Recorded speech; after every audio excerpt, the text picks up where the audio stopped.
So once you have set up your seller account fully, the next page you will come to is your dashboard. Here is where you're going to be operating your seller account, and you're going to be interacting with customers, be able to check orders, look at auctions and various other settings that you can do within your account. First off, you have two dashboards available to you. You can operate the website as a buyer, and in which case, if you click at the top right on your account details, the first dashboard would be if you were an actual purchaser of items, and you will be able to see all your various orders within there. Your seller dashboard, which is the page that we're currently looking at now, is where you would come to in order to oversee all your current items that you have listed, and check on the auctions and deal with the management of your particular store, customers, orders, etc. So as you can see, the first page that you come to is an overlay of the number of sales you're making, etc., and can give you just a breakdown on actually what's happening from a product basis, and your various auctions. On the left is your various menu items. Some of these will be available from later on, and some you'll find you'll need straight away.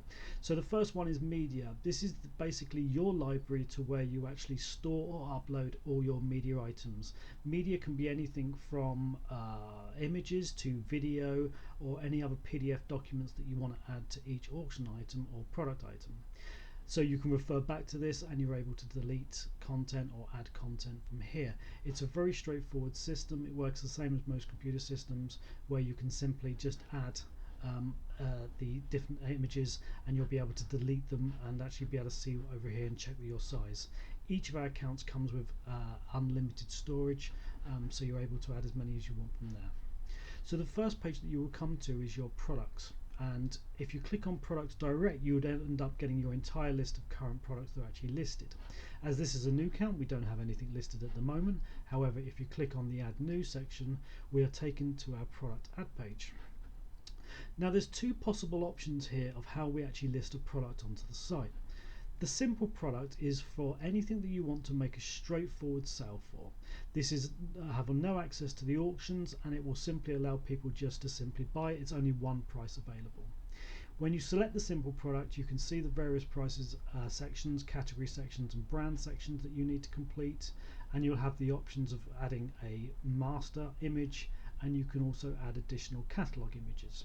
The gallery images can be anything from images to PDFs and various other documents.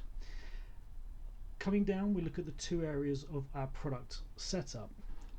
The first box is your short description.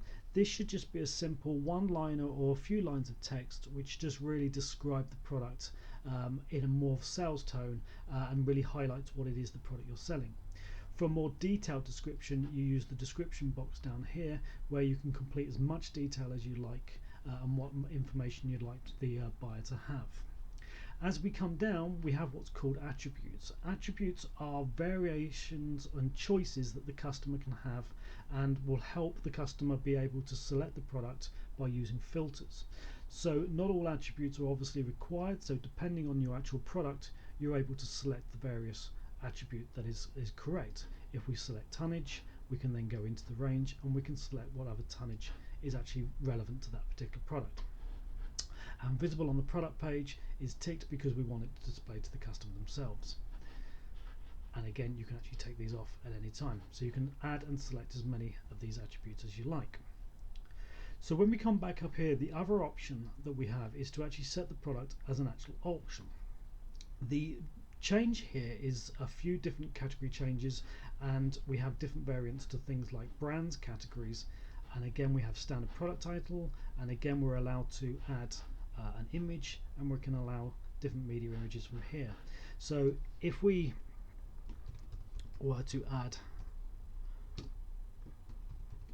our horse, and we're able to say what that type of horse is, you can select as many of these choices as you like, and the more categories you put in it, the more chances are that your horse will actually be found. Obviously on the horses there's no brands available. Brands are indicated for any various products. Again, complete the details the same as a simple product, where we have a short description and we have a large description.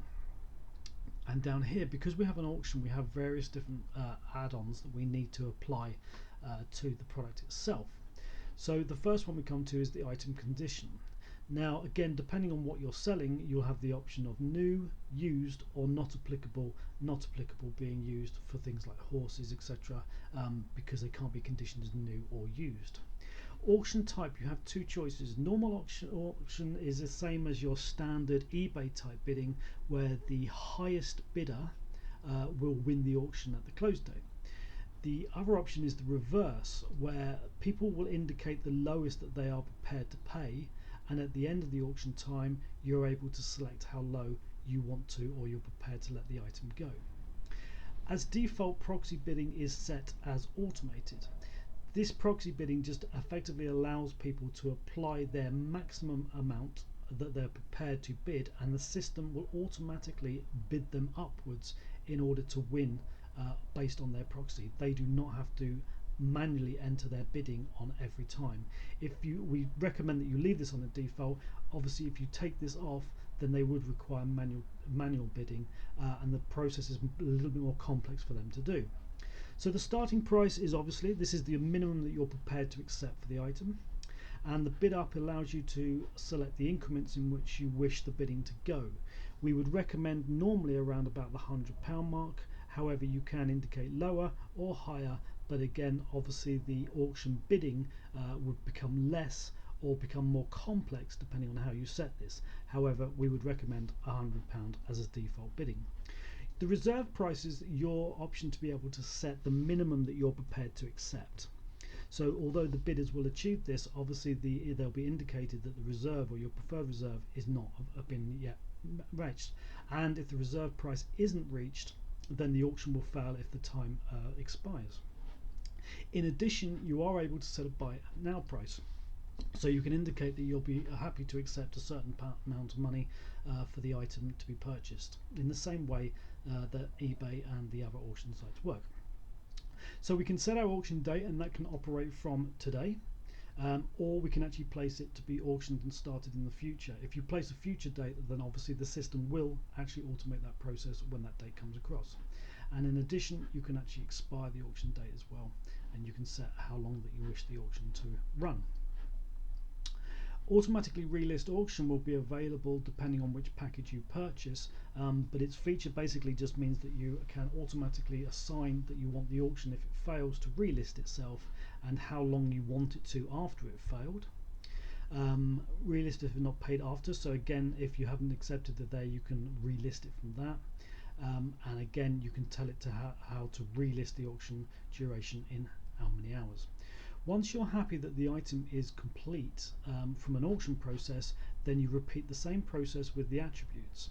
So again, if we're talking about horses, then we can look at the various different selections that we need to do to assign the gender, the age, and the various different sections, and the height from there. Once you've completed all the sections under the attributes and the details and you're happy, you can either have two options of either draft, saving this, so if you wanted to set this up ready for future listings, or you can submit it to be listed straight away. Submitted postings can be reviewed by administration and sometimes be declined for whatever reason, or accepted. If it's accepted, it will automatically be posted onto the site. From here, once you've actually placed your auction items and your products, if you click under auctions, you'll be able to see a simple breakdown list on how all your current auctions are going, who is the highest bidder, what their username is, and you'll be able to click on any of the auctions and see how the details and how it's performing. Once the auctions are finished, you'll be able to manage your orders. Your order page will list all the various details of the winning bidder, what they've purchased, etc., and any ongoing actions that are needed.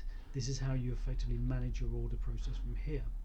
Your customer section is again available for you to be able to directly get involved and talk to any particular customers direct, and all their details will be on here.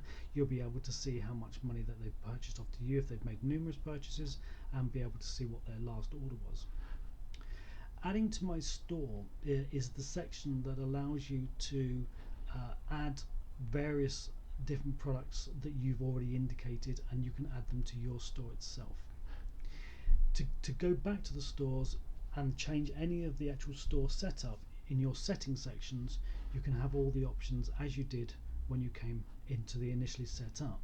You have the ability to also hide certain sections, things like phone, emails and maps, and you can also go further into here where you can set up your customer support.